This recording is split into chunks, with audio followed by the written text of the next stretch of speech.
All right, sorry about that, guys, for a second there. We are now live. Welcome to the show, everyone. The Housing Act has reached Trump's desk, and he is now holding it hostage, telling the legislature that he won't sign it until the Save America Act is passed. We will see how this strategy works out for him. Trump has also proposed a national right to carry bill, which would be a step in the right direction, but some are skeptical that it goes not quite far enough. We'll talk about guns today on today's show, and I promised Jim that I would not pull a gun on stream this time, so that will not be part of the show.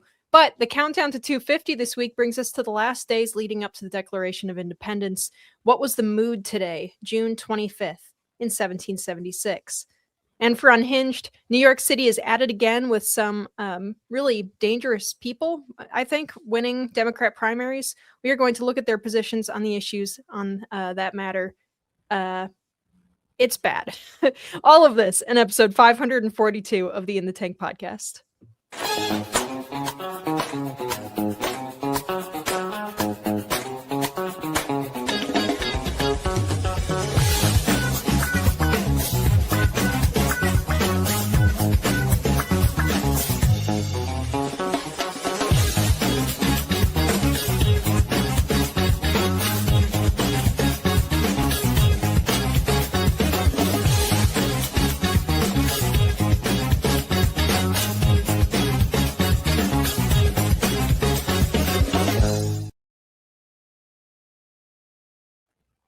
All right, welcome to the In the Tank podcast, you guys. I am Linnea Lukin, your host, and as always, we also have Jim Lakely, Vice President and Director of Communications at the Heartland Institute, and Sam Karnick, Senior Fellow at the Heartland Institute. Guys, how are we doing this week? Just fine. How about you? Very well. We were listening to Sam's tweeting birds at the beginning while we were sitting in the background, just waiting for the show to start. Pretty nice. Those that remain alive. Yeah, it sounds like springtime. Happy springtime over there. Yeah, in Operation Catch and Release for the chipmunks on my property is ongoing. I accidentally caught a 17th chipmunk in my garage this morning, who will, after this podcast, he's just chilling. He had a snack. He's chilling out. He'll be sent to a nature preserve to live among the other animals, including hawks. So, oh well. and Chris isn't joining us today. He's on PTO. So hopefully Chris is enjoying his time off. But before we get started, if you want to support the show, you can go to heartland.org/inthetank and donate there. It's down on the scroll at the bottom. Please also click the thumbs up on this video. I see that there are people in the chat right now. Please remember that sharing it helps to break through some of YouTube's suppression. It helps us with the algorithm. Even just leaving a comment also helps with the algorithm. Even better, do both. That would be a huge help to us. And if you're an audio listener, you can help us out by leaving a nice review on whatever platform you are listening to this show on. I'm going to get right into it because I have a feeling, even though there's just 3 of us here today, that we are going to go on for some time on some of these topics here. So for Unhinged, if we have the drop.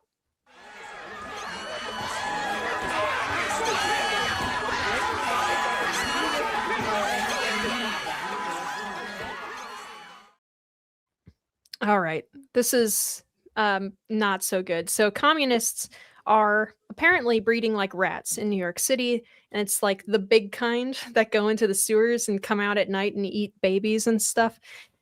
Never has a batch of candidates been so openly extreme than the 3 Democratic Socialists of America candidates who just won primaries over their basic Democrat incumbents. Among them is an outspoken prison abolitionist, a police abolitionist, and really just race communist, honestly. She was once interviewed and asked about what she thinks should happen to a person guilty of murder. Shouldn't they at least, go to jail out of all the people that should? And her response was pretty much just to avoid answering. She kept talking about how traumatizing being behind bars is. That's where New York is at. Let's pick the video of Dairy Race Commission. I titled it Dairy Race Com. Oh, What's your response to that? The DSA has a reputation of focusing too much on class and maybe downplaying race. Yeah, I came to my politics of socialism, of democratic socialism, through a race lens, right? I was doing a lot of reading of the Black radical tradition. I was doing a lot of organizing around ending mass incarceration, around immigration justice. I, was part of BYP 100, Black Youth Project 100, Families for Freedom, doing immigration justice organizing, and a number of other organizations around racial justice and economic justice. And my research, my doctoral research, is around a lot of these issues. And for me, racial justice and economic justice have always been inextricable. And that is how I came to a politics of socialism, right? And I think for DSA, I think they share a politics of socialism, and they share an infrastructure for electoral politics that I think would benefit all of our communities, right? And I think there's always organizing to be done. Sometimes you have to organize your own people, right? And as an organizer, I tell people to organize me, right? Because we have to allow ourselves to be brought into that organizing work to actually be able to build the coalitions that are necessary to win power for all of us, right? And to actually, this question of how we talk to one another, right? I think it's deeply important that we're building multiracial, multi-ethnic coalitions of working class people that also center at the heart of it racial justice, because there is no economic justice without racial justice. No offense, but it sounds like some fucking commie gobbledygook. We're going to be using that drop a lot today, I think. Yeah, I think we are just going to be spamming that drop all day today. It's hard to explain what she just said there, because she didn't say anything much at all for all of that meandering. And I think the most important part to take out of that nonsense was, one, community organizers are still a scourge, and two, she slips up right away and says that her politics are socialism instead of just saying democratic socialism, which they've been trying to rebrand it, or trying to kind of paint it over a little bit with that democratic start there. But once you vote socialism in, you're never getting it out. So, and I also wanted to point out, look at this girl. She's probably around my age. She is exactly the person who I was told when I was in college that when they enter the real world and leave college, they won't be able to maintain these ideas anymore.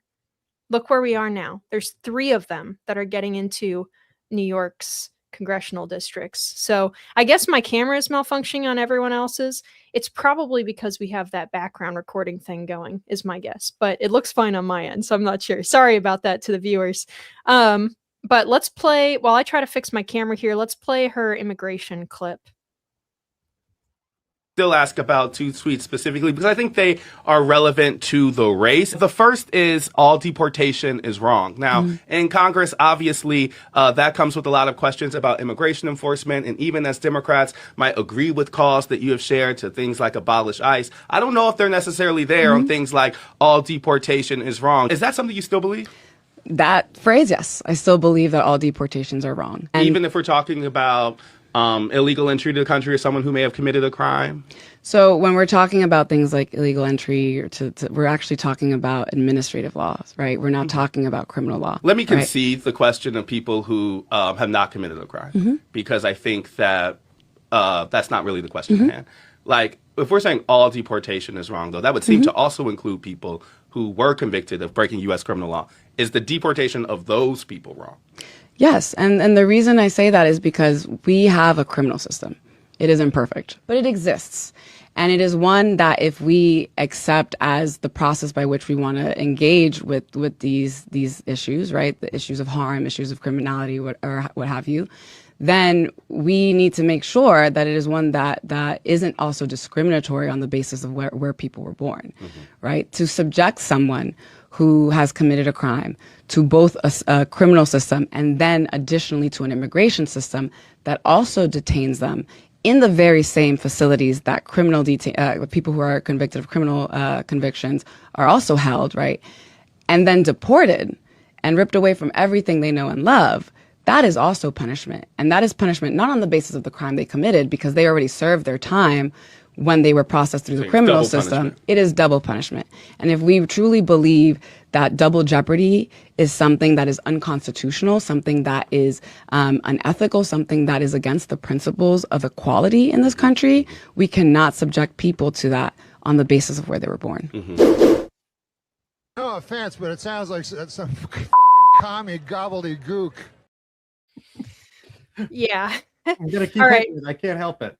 Yeah. Hopefully my camera is better now. It still looks the same to me. So hopefully it's good. Sorry about that, you guys. Anyway, yes, this person is crazy. And she is not the only one. She also has worse than that. I think in the same interview, she was asked about what she thinks should happen to a person guilty of murder in this country. They asked her, shouldn't she at least agree that person should go to prison? And she was like, meh, I don't know. So we have all these guys entering into politics now. None of them gave up the views that they had when they were indoctrinated in college. And why would they? It's being supported. And it's also not being pushed back against by the Democrat establishment aggressively at all. Every once in a while, you might get a funny clip of Nancy Pelosi or someone, calling out some protesters or something, some DSA protesters. But that is not the case in New York City right now. Democrat leader Hakeem Jeffries even was recently heckled by socialists at the Victory Party, where they chanted, "You're next," if we have that video. You're next. You're next. You're next. You're next. You're next. You're next. Discussion where some other kind of process before they could commit.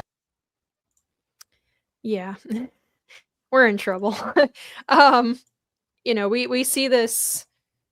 Jim, for one, you said in the chat offline that you were born in the district that some of these loons were elected in and the Democrat primaries. So it really just seems like, I don't know, the character of New York has changed a lot, more than it just being left of center, which cities usually are and have been for a long time. Yeah. I was born in the neighborhood of Inwood, the very top tip of Manhattan, which at the time in 1970 was becoming more mixed, but it was primarily an Irish Catholic neighborhood. Washington Heights, a little bit to the south of us, was a growing Dominican population. And cities change. That's true. Lots of immigrants come in. But New York City, we talked about this when Mamdani himself was elected mayor of New York as a flat out commie, and that the people who were born and raised in New York City did not vote for Mamdani. In fact, I believe he came in third. But for those who were not born in the United States, let alone in New York City, he won the majority of those votes. In this was a primary election. The Democratic primary election in New York City, of course, is a de facto general election because the Democrats are almost always going to win. Maybe that will change now. We will see. But only 7% of registered voters participated in this primary. And of course, as the analysis of the election has been coming forward in the last few days, it was that she had mentioned in one of those clips about how she's really working for the working class. The working class in New York City did not vote for her. Almost all of her support came from affluent white women and other people that are highly educated. The working class do not like this agenda. Chevalier is, if that's how you say her name, she is, as you guessed, Linnea. She is 30 years old. She's been a professional student and protester her entire life. I believe she's been working on a PhD in some sort of BS studies department for the last 7 years at SUNY New York. She has written in the past that she believes in a world without borders or police or prisons, and she says that is the only moral way forward. As we said there, she says all deportations are wrong. She was asked about should a murderer go to jail in an extremely friendly interview. 4 times she was asked, but somebody who kills another human being should go to jail, right? She wouldn't answer it because she doesn't believe that that's the case. She talked about root causes and all this other kind of nonsense. She believes in, like she said, all deportations are wrong. She believes in seizing properties from landlords, seizing the means of production. She stated that she believes the quote, pyromania associated with anarchism is very intriguing to me. She's the only member of Congress, even AOC had a real job. She was a bartender. This woman and the other 2 people that Mamdani has pushed basically into Congress, these people now have influence on national policy and want to push a national agenda. She went right from a radical upbringing to a college radical to the NGO world and now to Congress. She has no idea how real people live. She has no love for America. In fact, she has stated explicitly that she hates America and that it's her wish to see it destroyed and to overturn Western civilization itself. Doesn't anyone notice this? I feel like I'm taking crazy pills. The voters of New York seem to not notice that, or if they did, 7% of them at least voted for it. So I've seen some people, some Democrats and all this, like, oh, well, this is just the Democrats' Tea Party movement. No, it isn't. The Tea Party movement was mad about Obamacare and taxes. They were not trying to overturn Western civilization. I think it's very easy to kind of make fun of this, and we do have fun with our drops and all that stuff. But this is a very serious issue now, and it's an issue for all of America. These people, the head of the Democratic Socialists of America has stated outright that they are using the Democratic Party itself as like a chimera, as a Trojan horse, and they're going to wear the Democratic, the donkey suit until they gain power, and then guess what? You guys are on the block too. We've had a lot of radical movements in America over the years, obviously, as anyone who knows any political history of America knows that to be true. I don't think we've ever seen anything quite like this.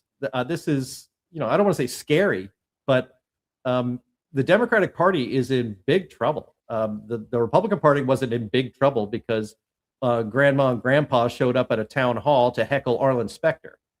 This is something very different. Yeah. And I would say too, there was a post by the NRCC and like a comment from the NRCC and a little like prank that they did at that town hall reported on, where the NRCC was sending like flowers and condolences cards and stuff, kind of gloating to the office of Hakeem Jeffries. And I was so ticked when I saw that, because clearly the Republicans do not understand that this is not just like a tee-hee or, incumbent Democrats that we don't like are getting destroyed by their own creation. That's true. But I think it's far more likely that these same Republicans that are gloating about this now are going to be the same people who, when these people are in Congress, when these lunatic communists, they call themselves Democratic Socialists of America, but these are communists, enter into politics and get into, they're doing legislation and stuff. I think it's way more likely that these squishy Republicans are going to move closer to the communist position in order to meet in the middle to get legislation passed, rather than have the Democrat Party like fall to pieces over this. I think that this, this is them trying to tug the window back in their direction, right? And it's going to work if we let it, because Republicans are weak, and a lot of the kind of squishy Republicans are well, they're marshmallows, and also they don't really have any solid principle. They can always, especially, people think that it's only stupid people for whom this happens to, but smart people, it's actually really dangerous too, is that a smart person can come up with convincing arguments for themselves to believe nonsense. They don't just follow along. They might be pushed that direction because of social pressure. And behind the scenes in Congress, it's nothing but social pressure. And then a smart person is able to come up with arguments that are persuasive to themselves for why they should go along with the crowd. And I think that's more likely what's going to happen over time than any Democrats are going to come over to the Republicans and we're never, the Democrat Party is never going to win an election again. I think that's dreaming. Accelerationism does not work. This is a bad thing. That is the problem with Republicans today and with conservatism as a rule.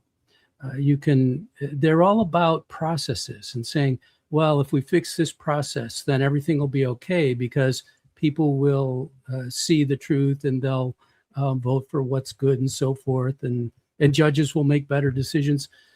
That's all rubbish because the other side is not, they're not in favor of the American way. What they're in favor of is, frankly, the destruction of Western civilization. That's what it's all about.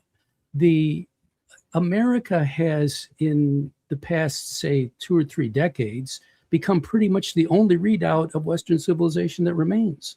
Look at how repugnant and insane Canada has become. Great Britain, France, Germany, basically all of Europe, except a couple of places in the Eastern Europe, former communist countries, and interestingly enough.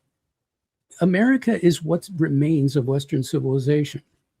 And civilization, look, it only exists insofar as people are willing to defend it. And defending it isn't just talk. As G.K. Chesterton rightly said, if you love something, you will fight for it. Now, the fight does include talk. It does include thinking. It does include things like what we do and our writings and so forth. But when it comes down to it, these people are absolutely 100% willing to engage in a violent revolution to take down the current system of the United States. Well, the current system of the United States is very messed up. It's very messed up. It's been very corrupted by these same conservative and liberal people over the decades. The left and the right alike have corrupted America for different reasons. The left wanted to put more power in government, and the right wanted to put more power in business. Nobody wanted to put more power with the regular people. So the way for the right to move forward is clear. You have to present an alternative to the current system that is as far to the right as the destruction of civilization is on the left. Now, a rebuilding of civilization, Western civilization, which used to be called Christendom, which is why this is all happening, is that the intent is to destroy Christendom. If you're going to have a reconstruction of this country, it's going to be fundamental, and it's going to have to get rid of all the corruption that the right has been involved in too. American conservatives have gone along with the game, always thinking, well, we'll get a little piece of it. We'll get school choice. We'll get military spending that we can dole out to our friends. We'll get a variety of things. We'll get more government surveillance of enemies of the people, who end up being the people on the right more than the people on the left. So you have to stop that. And that's the one thing that I think that Trump brought to the table that was brand new and has to continue and grow and expand if we are to save any of this. Absolutely. Well, I'm going to move us along here. I mean, because we actually will get a little bit back to this a bit because Trump commented on these victories as well. But, we see from this Unhinged segment today that communists have a pretty wide range of primary concerns. You might think that because they're so worried about race and prison abolition, that they might forget some of their, or at least place on the back burner some of their economic policies. Don't bet on it. Diversify your investments so it's harder for the communists to snatch it all away. That is why a lot of people in conservative and libertarian and emergency prep spaces hit you with ads for buying precious metals. They're not wrong that they're who you buy them from. At In the Tank, we trust Advisor Metals over all of those other guys, and that's because we know the person running the place hates communists. A great friend of Liberty, Ira Brzezinski, owns and is the managing member of Advisor Metals. He has decades of experience in precious metals and is the only person in the physical precious metals industry who has the Commodities Futures Trading Commission federal registration. What that means is that everything Ira or a member of his team says to you has to be factual. So there's not going to be a sketchy sales pitch or any kind of bait and switch. Ira is held to the highest ethical standards, and there's full transparency, which is way too lacking in other places nowadays.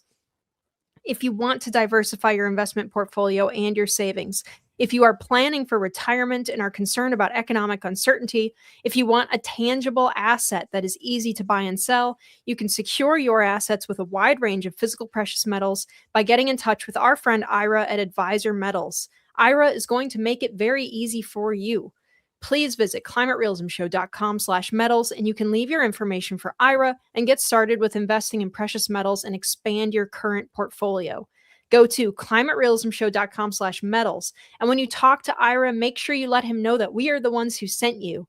That helps us while you're helping your financial future by diversifying with metals at Advisor Metals. All right, you guys. All right, we are going to jump into this report from Fox News. Trump declares a national emergency, demands housing overhaul bill be scrapped in Save America push. Trump called the housing legislation an Elizabeth Pocahontas Warren-centric housing bill of minor importance.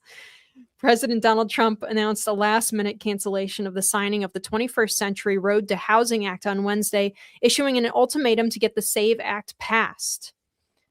Trump wrote on Truth Social, today's housing news conference and signing is hereby canceled until such time as we pass the desperately needed Save America Act, which I consider to be a national emergency. Thank you for your attention to this matter. House lawmakers passed the Housing Act by a 358-32 vote on Tuesday, if that doesn't give you the chills, reflecting widespread agreement on the need to help Americans facing housing affordability challenges. The bill seeks to expand the supply of homes and will lower costs while also giving individual buyers a leg up by banning large institutional investors from purchasing single-family homes. Trump apparently referenced also the New York DSA candidate victories. He said, every election is important. We're doing very well. They want a lot of communists to come in. I'm saying it a little bit differently, but the people that they're pushing are communists, the president responded.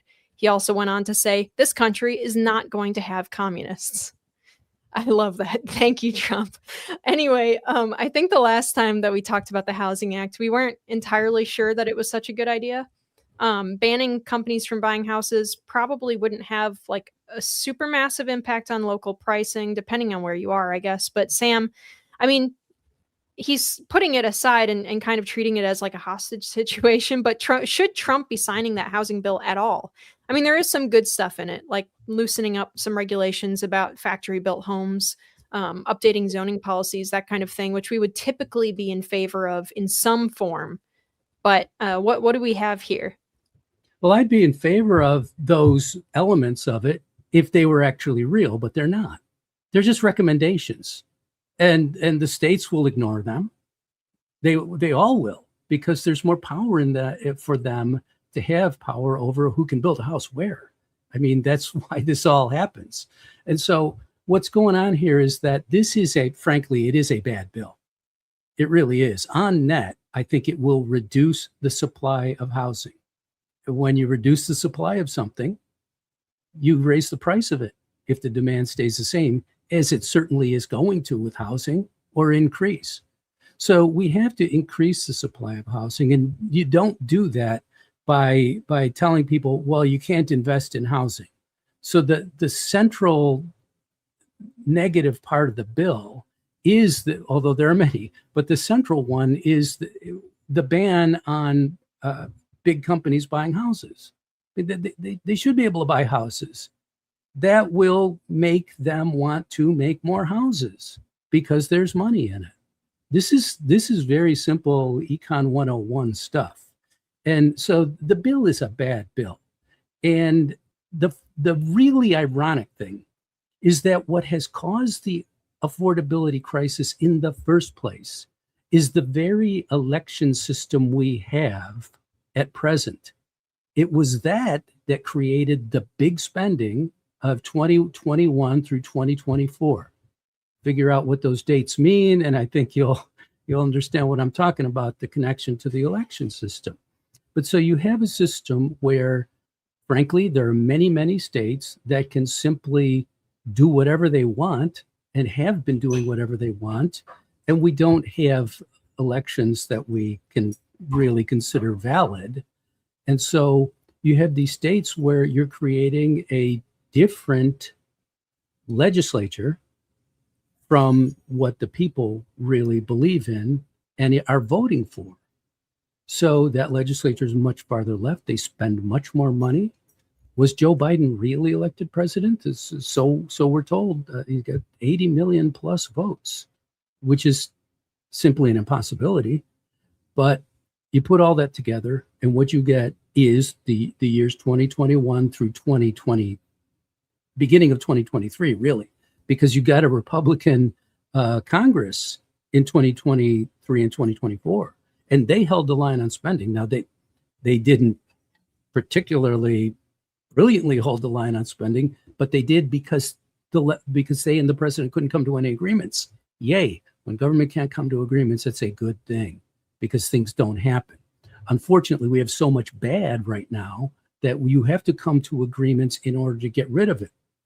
And that is where Trump is sitting right now, saying we have to get together on the SAVE Act so that our elections will reflect not necessarily what the people of the United States want, but the people who vote want. We have no guarantee that they do reflect that. I don't think our elections do reflect that. I don't think our Congress reflects the will of the voters.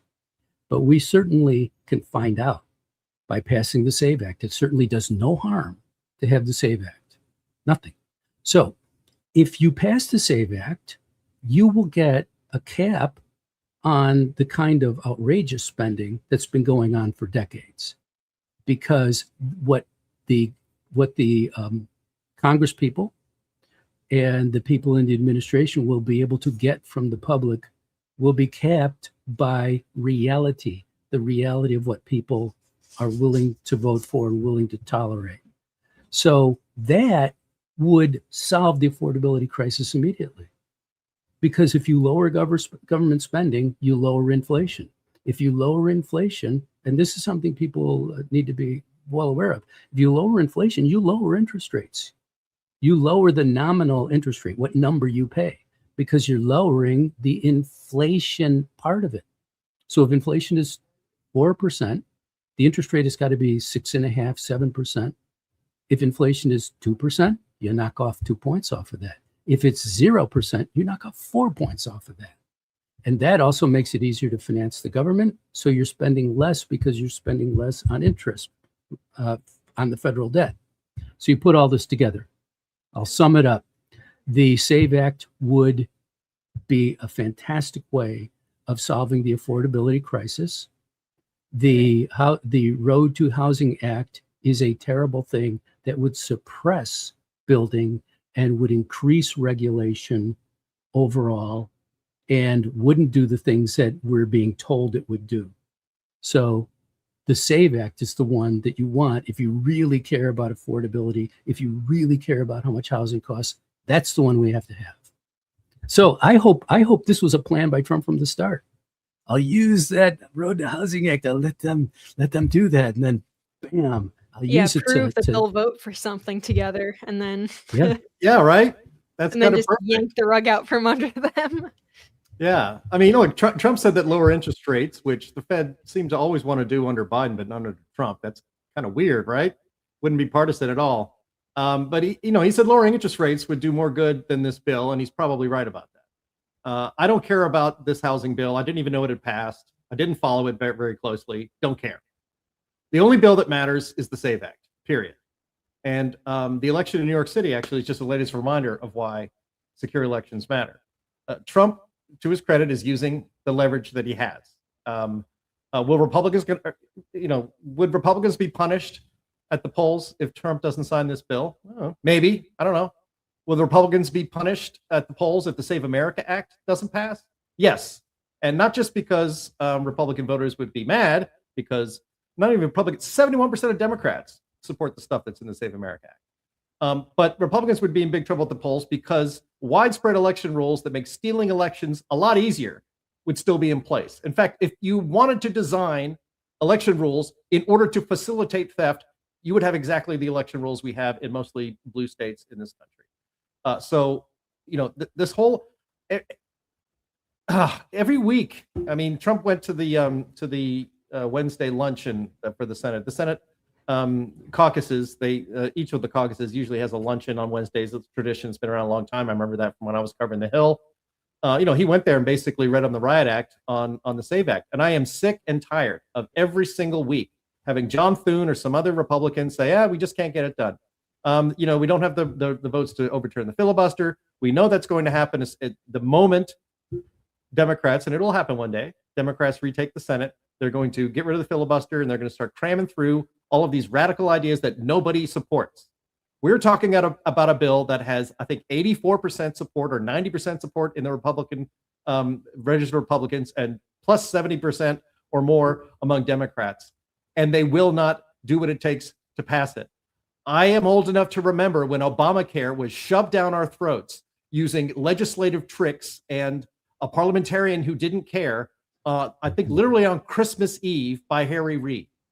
Harry Reid, who lied about Mitt Romney not paying taxes for 10 years, and when challenged on it said, he didn't win, did he? I am sick of a Republican Party, and Trump is too, of a Republican Party that is in power, has a chance to do something extremely necessary to protect this country and the integrity of our elections, and they won't do it. This can be done. At least make the Democrats talk and talk and talk and talk, and then have a vote. Don't just say, well, we don't have the votes, so we're just going to put it aside and not even care about it. Make it a real filibuster at least. Make the Democrats stand up there for days on end and explain to the American people why securing our elections is a bad idea, why we can't do it. Try something. And that's what Trump's doing right now. He's trying something. He's removing his pen from something that I think most Americans didn't even know was passed, but the people in Congress know it was passed, so they want it signed, and I give him credit for it. Don't sign it. Hell with it. Yeah. Interestingly enough, I understand that if it sits for 10 days and Congress is in session, it will become law without his signature. I read that just yesterday. And I thought, guess what he could do then? On he day has to 8, veto it. He says, I will veto it. And they will not be able to override that veto. That is for sure.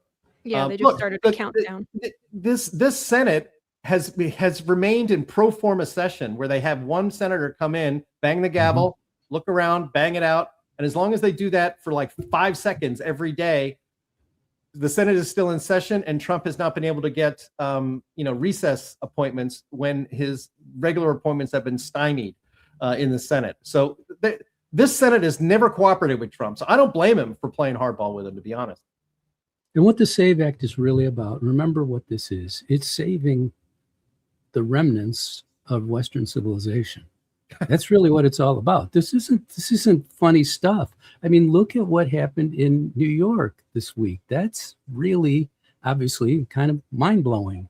And if that's what's to come, we can't just depend on, well, they're so dumb that they won't succeed at getting bills through, and they won't succeed in winning a majority. If the system is rigged, they can win a majority. That's the whole point of it. So don't let them rig the system. Stop it right now. Otherwise, we lose everything. It is interesting how things have kind of gone the last year or so. Is kind of, we get like this rapid burst fire of victories, like on the redistricting stuff, and then we just crash into a wall and just painfully crawl over it for a couple of months, and then all of a sudden you'll get another burst of things happening. So hopefully that continues. But I decided to make this the main topic today because it's a policy position that, you know, we can still be, or that will be chatted about for a long time coming. And I wanted to remind everyone that this fight is still ongoing. The SAVE Act is not dead. It's not been close to dead. It's been stymied. But I do think, actually, I have great hope and great optimism that it actually will get passed.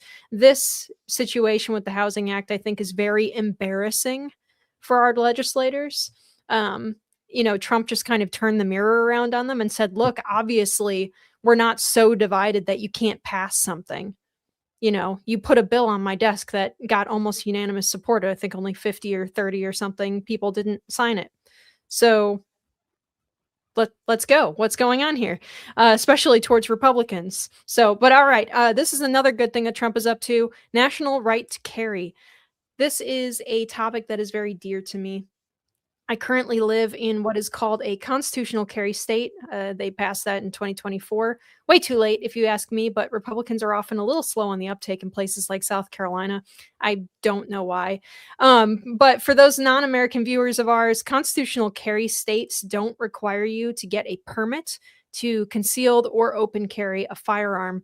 But if you travel to another state that doesn't have constitutional carry, you do need some kind of reciprocal permit if the state you're visiting has one, so that you don't get in trouble there. It's important that people, when they're traveling, look up the rules of each state that they visit as though it were a different country. When it comes to gun rights, we like federalism. That's a good thing, but it's not so good when it's states restricting constitutional rights. The post-millennial reports President Donald Trump has said that he's working with lawmakers on legislation that would produce a nationally recognized right to carry firearms, saying that the White House is working to put a bill through Congress. Trump said that the NRA president, Bill, I can't pronounce his last name, Bockenberg, had asked him about a national right to carry. Trump has previously talked about drafting legislation that would rule that states have to respect concealed carry permits from other jurisdictions, or a law of national reciprocity. Similar to a driver's license, a permit, if it were obtained in Pennsylvania, would carry the same weight if you were traveling across state lines to Maryland or other states. Currently, that's not the case. Concealed carry permits do not reach across state lines unless they have a specific reciprocity with that other state. So, now, this would be a good thing, generally. It's a step in the right direction. If it passed, I would not be complaining. However, it could be significantly better. And there are some drawbacks to the way that this is being framed right now. The reciprocal permitting approach is really not ideal. For one, it maintains the idea that you do, in fact, need government's permission to carry a gun in this country. You know, to be a little bit Ron Swanson here, my permit is the Second Amendment. If Trump were to pass federal constitutional carry, it would eliminate the permit to carry barrier altogether and make it easier for everyone. You wouldn't have to go out and spend money and get a permit, even if it is, you know, like $10 or whatever. Still, if you have a permit, just like if you have a driver's license, it can be taken away. And I think that there is a reasonable debate to be had on that issue, Sam. But, you know, this win, if it does go through, could be a lot better. And I think that's true for a lot of states. I think you're quite right, Linnea. Let's get down to the fundamentals. All right, what's going on here? All branches of our government and all levels of government are here for one reason: to protect our rights to our life, our liberty, our property. And to do so, they police against crime on the state level and local level. which is put the states let the localities do that, but they have the authority over it, the states. And they enforce contracts that are valid. And they also stop invalid contracts that are done by force or fraud. That's it. They don't have any right or authority to limit what firearms people have. And I'm actually a pretty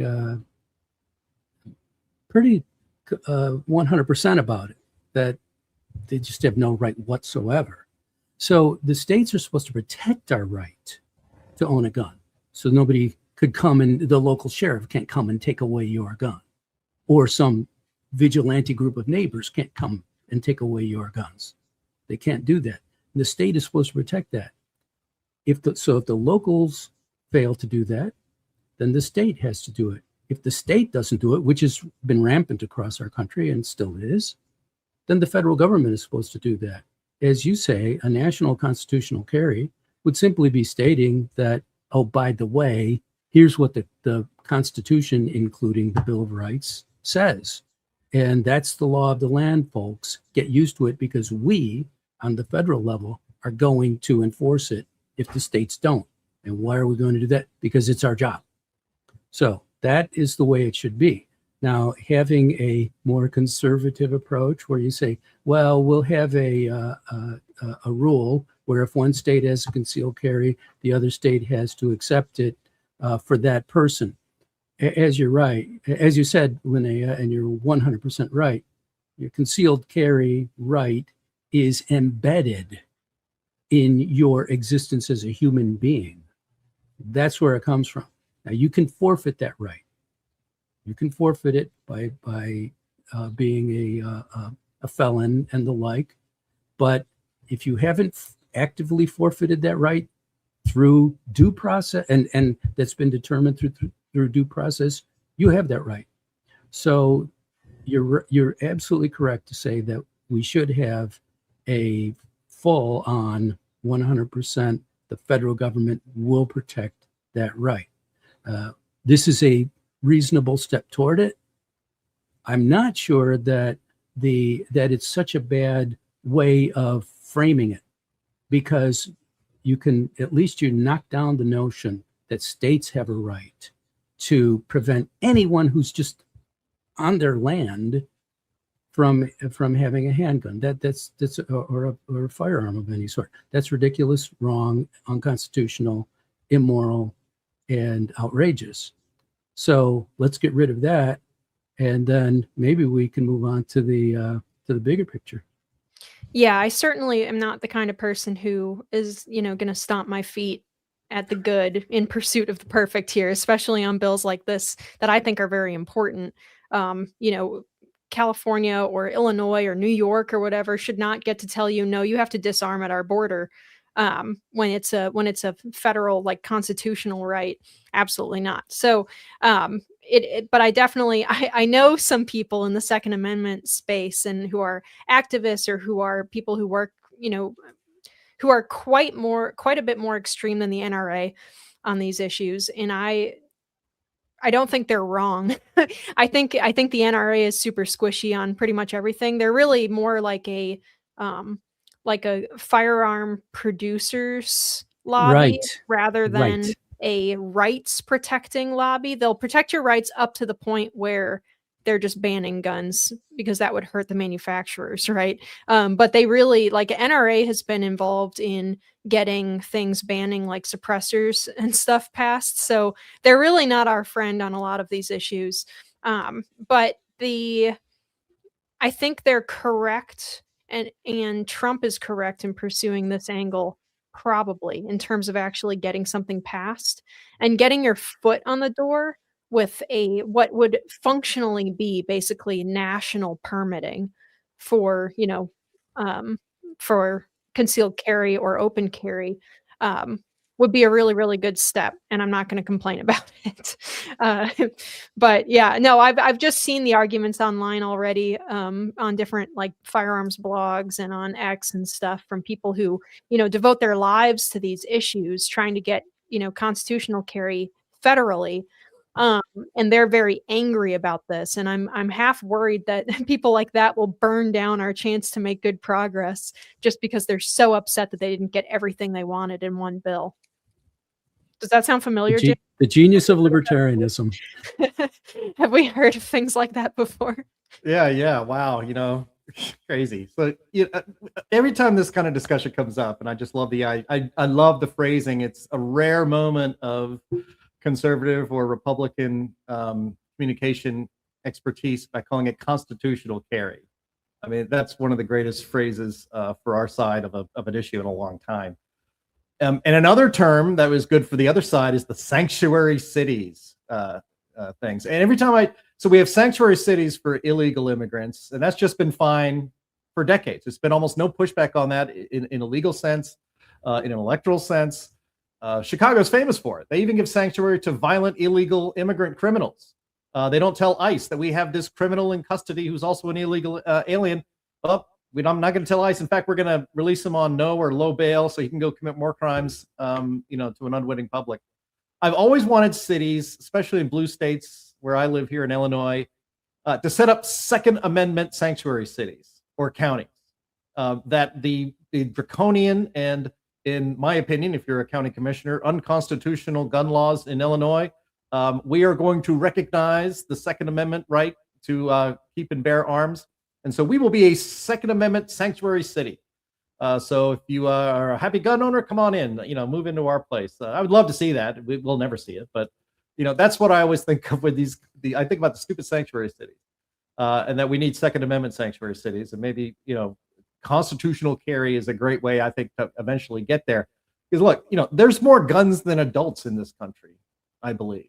And the vast majority of gun violence, if this is always a big topic, especially on the left, vast majority of gun violence is committed in a select few high crime areas where gun control laws are very strict but completely ignored, or tragically suicides. You take those out, and the supposed gun violence problem that all these World Cuppers coming to America thought they'd be like dodging bullets all the way to the stadium. They realize that doesn't really exist anywhere really in the country except in high crime areas, and it's always never been the guns.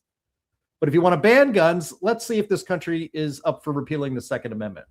I'm willing to let's have it out. Let's see if America wants to repeal the Second Amendment. We'll do it the right way, the constitutional way. I have my doubts the gun grabbers are going to win that one, and I would hope we'd be able to put that aside.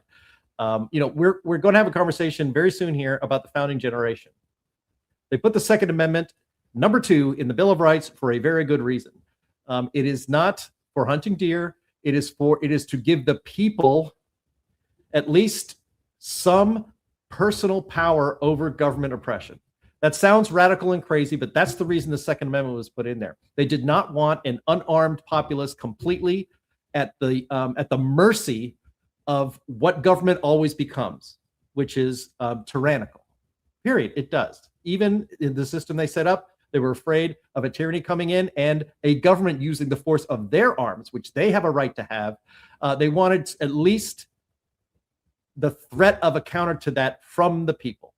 That's what the Second Amendment is for. And if you don't like it, take up a constitutional amendment to repeal the Second Amendment, and we'll see how that goes.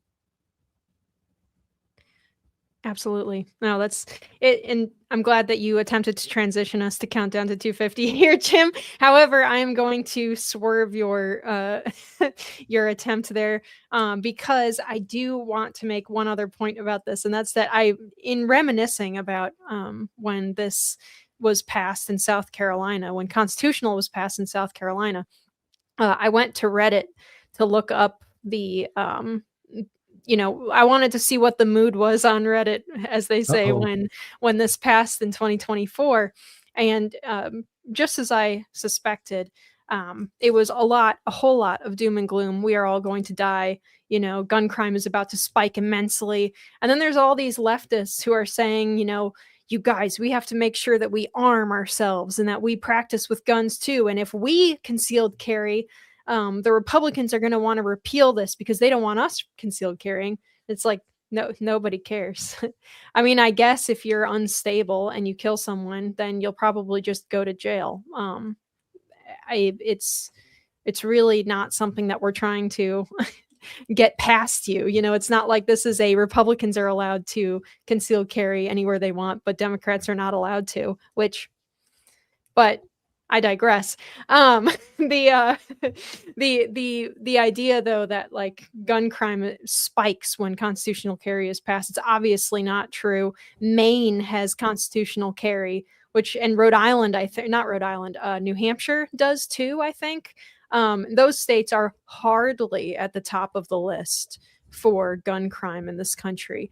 If you'll notice, it's states like Illinois and New York, Washington, D.C., places where absolutely there is a whole lot of restriction on firearms carrying that have the worst crimes, the worst rate of murders and stuff. So yeah, I'm not too worried about that, but I did want to reminisce a little bit on those delusions, I guess. And, crime has not skyrocketed in South Carolina since we passed constitutional carry. So I do not think that if we passed it nationally, there would all of a sudden be this huge problem. So, Linnea, the great economist and political commentator and examiner of firearms policy, John Lott, titled his great book, More Guns, Less Crime. And he is absolutely right.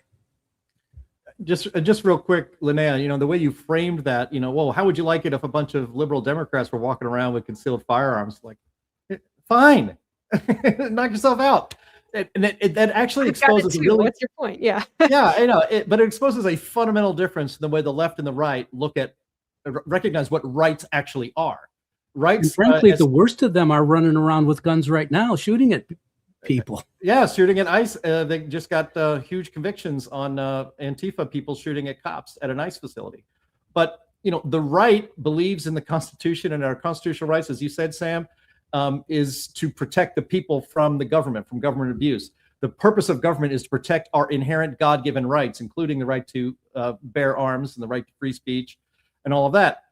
The left sees rights as favors the government delivers to the people if they're good enough. If they behave the right way, they are awarded rights by the government. It's a complete, and the way you just set that up made me think of that. And that's one of the real big divides in this country, is that people don't understand what the Constitution is and what our rights really are. You don't have a right to health care, but I do have a right to my life and liberty and the pursuit of happiness, which is in the Declaration, I know, but also the right to free speech, the right to worship as I wish, the right to freely and peaceably assemble with others of like mind. These are rights that belong to people and the government cannot take away. The left sees rights, this is why this is in all these European constitutions, rights as favors that the government awards a well-behaved public. It's completely wrong to think it that way. Yep, absolutely. And that is something that was set up from the beginning in this country. As Catherine Burke points out, was it Obama who said we have negative liberties? Well, we do have negative liberties in that the government is, the Constitution is that the government is not allowed to infringe on certain things. That's what a negative liberty is that the government is not permitted to do certain things, not that they are told that they must do certain things. So in that case, if Obama did say that, he's right, unless we're both talking past each other on that. He was probably critical of that. Remember, it was Franklin D. Roosevelt who had the Four Freedoms speech, which was all about codifying positive liberty as the American way. Well, that isn't the American way. It's the opposite. Yep. All right. So our countdown to 250 topic today, which I'm glad that we have a good amount of time to talk about. This is today. I guess my theme here is we're on the brink of independence today in 1776. And on June 25th, 1776, there was a whole lot of stuff going on. And I want to give us kind of a picture of the kind of situation that our founders were finding themselves in. I was delighted to discover this week that the Second Continental Congress took meeting notes the way that we still take meeting notes at various organizations and government bodies today. I didn't realize that they were doing that back then. I knew they were writing letters back and forth, but they really do have straight up meeting notes where they have the time that they took breaks and stuff logged in. And they mention, who stands up to say what. It's great. If you guys want to go to this American Founding website, they have all of the meeting notes from the Second Continental Congress. And I highly recommend you read through some of them on notable dates and even non-notable dates, because there's a lot of fun stuff in there. It's very interesting. So this week I wanted to talk about how, we are days away from the Declaration of Independence. And so speaking from the perspective of 1776, a few weeks ago, John Jay discovered a Tory plot to kill General Washington. Two men who were kind of an early Secret Service to Washington himself were implicated in an assassination plot. Yet Washington sent a letter to his wife, Martha, talking about it. He was trying to reassure her that he wasn't really worried about it, but we're not sure if he actually wasn't really worried about it or if he was just saying that for the benefit of his wife. Either way, it's a nice thing for him to do. Tomorrow, on June 26, 1776, one of the conspirators will be charged with treason and sentenced to death by hanging. This is notable. The reason why it's notable is that this is the first execution of a colonial army soldier for treason in the new war, which has become very serious. So this is a turning point where now we're saying you can be treasonous against a body that is the colonial powers here. Treasonous against this country for another. So we're starting to really differentiate even before the Declaration of Independence. Colonial forces had to retreat from holdings in Quebec. A couple of weeks ago, things were going so badly on that front that there is now a full-scale evacuation underway of all colonial forces from Montreal back into New York. Washington has been holding New York for a few weeks at this point, waiting for a British invasion that will come very soon, and he's feeling ill-prepared for it. Even though they've had weeks to prepare, supplies are limited because of blockades. They're also getting ready in the knowledge that the British are also about to go for South Carolina and Charleston. With all of this background, the Pennsylvania Assembly meets today. Yesterday, it was announced that they're going to put a committee together into looking into why things went so poorly in Canada. And reading that just kind of made me laugh because I thought, boy, things really don't change at all. And they have not changed at all. We're going to put together an investigative committee into looking into why we lost in Montreal. So, but interesting points from the notes of today's session.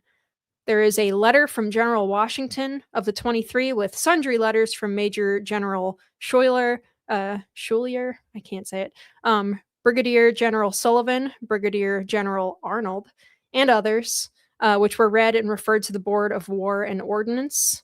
Resolved that the secret committee be directed to sell 125 pounds of powder for the use of a privateer.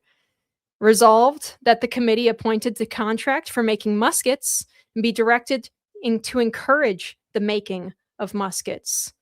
So that's good news. We're up armoring. More good news. A declaration of the deputies of Pennsylvania meeting in provincial conference was expressed their willingness to concur in a vote of Congress declaring the United States colonies free and independent. They now join North and South Carolina and Rhode Island, New Jersey, Georgia, Connecticut, Massachusetts, and Virginia, all of whom have promised to sign the Declaration of Independence. And there was also included in these notes a letter from Elbridge Gerry, who would be vice president under Madison, to Major General James Warren, who was the paymaster general at the time. He expressed confidence that the people of New York and Maryland were also in favor of independence, even if their delegates were, he used the word gender neutered. which I think just means like not making up their mind or neutral. But I laughed reading it. He said, I wouldn't call them gender neutered, but, and I thought that was a very funny way of putting it, a very nice way of putting that they were being hesitant and wishy-washy and didn't want to, join in with the rest. But he felt very confident that the people would, and that they would probably pressure their delegates, or even join the war if their delegates voted against it. And then, okay, so the Battle of Sullivan's Island, which I talked about a couple of weeks ago, is going to happen on the 28th of June. There were skirmishes that were obviously already breaking out and battles already breaking out all over the place for some time at this point, but it wasn't an official war yet. That wouldn't happen until the Declaration of Independence asserted officially that we were our own country and that the British were infringing on our sovereignty.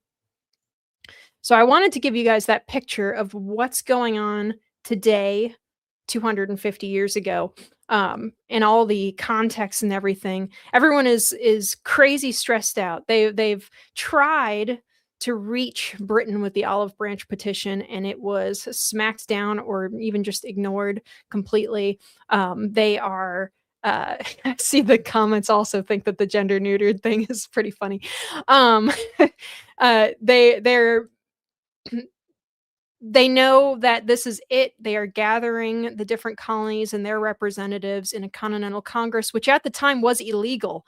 The British were and would be for another year or so arresting people for being involved in the Continental Congress because it was, to the British, treasonous. To us, we are now finally starting to execute people on our own side for treason against our own side. And like I said at the beginning here, that to me, I didn't read this anywhere in particular, but to me, the execution of someone for sedition is a pretty firm example of us moving on to the next stage of statehood, saying, we haven't actually passed the Declaration of Independence yet. We have not declared that we are our own country, but we are beginning to act like our own country to the point where we're executing people for treason. So I wanted to give us that, Sam. I think, I don't know. I love thinking about this week, not necessarily just all of the days leading up to it, but the idea of sitting there in Pennsylvania, in Philadelphia, talking about, well, we're executing this guy for trying to assassinate George Washington. This is a state level,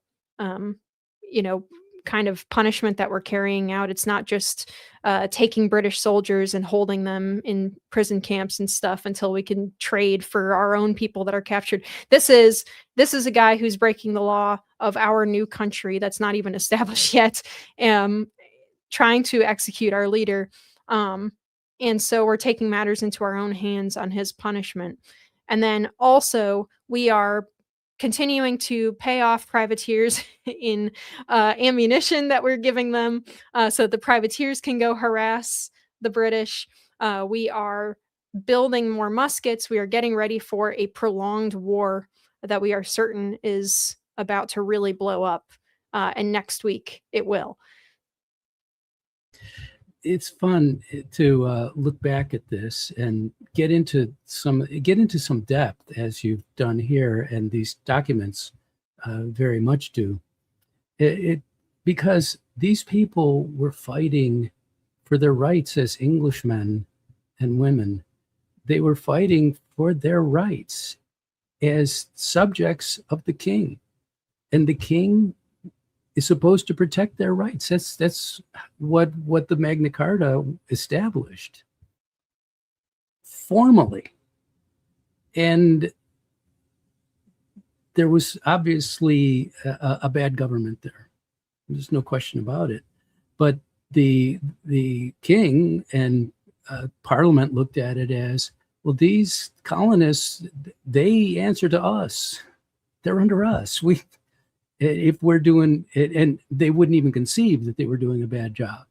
But that's the point, is it doesn't matter what job we're doing. You are under us. You do not get to decide this stuff. And the colonists recognized that this was England fighting itself, that it had lost its way, and they had no alternative but to assert their rights as English subjects, and that if the king would not acknowledge those rights, then they were no longer English subjects at all. They simply weren't. And so what they're doing here is they're building a state, just as you pointed out, they're building a state of their own because they don't have one. And one of the things you have to do when you have something you love is you have to protect it. And that turned into having actually to kill people who wanted to take away who wanted to strangle your state in its crib. It's so interesting. You're right. This week is a very, very critical one where they are confronting the reality of what they're doing. As you read, and I hope our listeners will read these passages. They're really quite interesting. But what you're seeing there is the intensifying of the colonists' reactions and the strengthening of their resolve based on the increasing realization of what is really going on, which is that they are no longer part of Britain. They're no longer subjects of the king. And now they're going to prove it. They're going to live by that. I think it's an incredibly interesting historical event. It's so monumental. It's almost unbelievable that it occurred. And to see, let's take it back around to our original topic or earlier topics of the day, to see that being reversed, to see people intentionally trying to take that away from us and make us subjects of, frankly, tyrants, is just so horrible and pathetic. I hope that this country is turning around and getting the ship of state back in shape, that there's clearly a strong sentiment for it, especially among the people. Those who don't have a lot of political power seem to have more awareness of what's going on than those who do. Those who do seem to be blinded by their own self-interest, if anything. So these are things that we need to, I guess, relearn. Yeah, I think and two, it's interesting to see them talking about how important to them at that point in time the Canadian campaign was, which we really don't learn very much about in the United States, like history classes. I'm sure in Canada they learn a lot about it, but for some reason we don't talk about that. We're not too pleased with our performance in Montreal. But it's so funny to read like John Hancock going on and on and on about how important Canada is. Mm-hmm. He says, the present is not a time for delay. Everything we have a right to expect from that quarter depends on expedition. Without it, we will be ruined. Remember, your own safety and the security of Canada are exactly one and the same thing. So you have a little bit of, an attempt to be pressing and taking more land as well. Well, that was the King's staging area too. Yeah, Canada. Yeah. It was where they were, getting everything ready to fight us.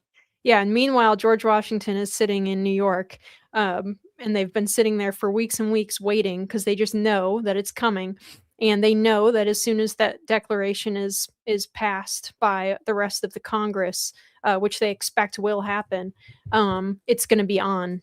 Big time. Not that it wasn't already. And on the 28th, like I said a couple weeks ago, Charleston Harbor will be besieged, and we will chase them away that time, but we will fail a few months later to keep it again. So it'll go back and forth. We're about to lose New York in a couple of weeks here.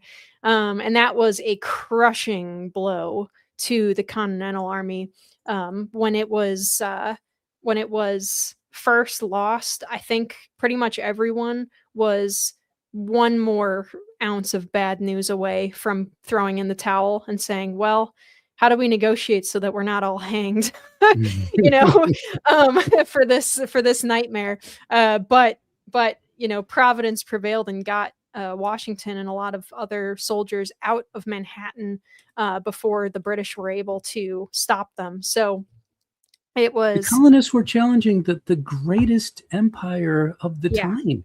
It's mind-blowing, but I guess the part of the boldness was that they were part of that great empire. They knew their own potential for greatness. Well, and many of them served as well in the French and Indian Wars and stuff. Yes. So, Washington did. I think most of the generals did. Benedict Arnold, of course, did, and was something of a hero from those as well, right. I think. It's terrific stuff. I love this country. I love this country's history. You guys, please go to these websites. There's a website that titled, that we have up on the screen here, that titled it The Summer of 1776. That gives kind of broad overview of the last couple of months and going into the summer after the Declaration, which is really, really good. Also look at AmericanFounding.org and go to the Journals of Continental Congress. It might be a fun little thing to do to look up what the meeting notes of each day are talking about as we head towards the 4th. I think I'll probably do that just because it is so interesting. I did laugh when they were talking about giving privateers powder and stuff, and there are some notes too about the secret committee and them giving money and stuff to the secret committee for them to use for various projects. I guess we'll talk about those projects next week probably, but I also want to ask the audience, do you guys want us to continue this segment for the rest of the year? Jim had suggested it, and I like it, and I've been enjoying doing this segment, but I don't want to continue doing it if everyone thinks it's a waste of time. But this is an important year for our country, and a lot of this history is stuff that many of us haven't visited for decades, and I think it's interesting to learn. I'm seeing yeses in the chat now. Hopefully... I'll look back. I'll look at the comments under the video too later, maybe tomorrow or something, to see what it looks like. But if we like it, leave a comment underneath the video or in the live chat here, and I will look at continuing and maybe even building a drop, or maybe I'll force Andy at gunpoint to build a drop for this segment. I don't know. I meant to try to make one this weekend. I didn't have time, so we'll see. Anyway, you guys, Jim had to leave us early, unfortunately, not for anything crazy or bad. Just had to go pick someone up from the airport, I believe. But that is all the time that we have today, unfortunately. So thank you everyone for your attention to these matters. We are live every single week on Thursdays at noon Central on Rumble, Twitter, YouTube, Facebook.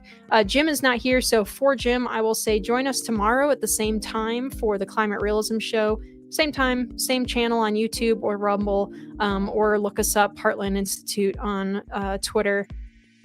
Sam, what do you have for us? Thanks. Go to heartland.org, please, and you'll find all kinds of wonderful things there, including writings by myself.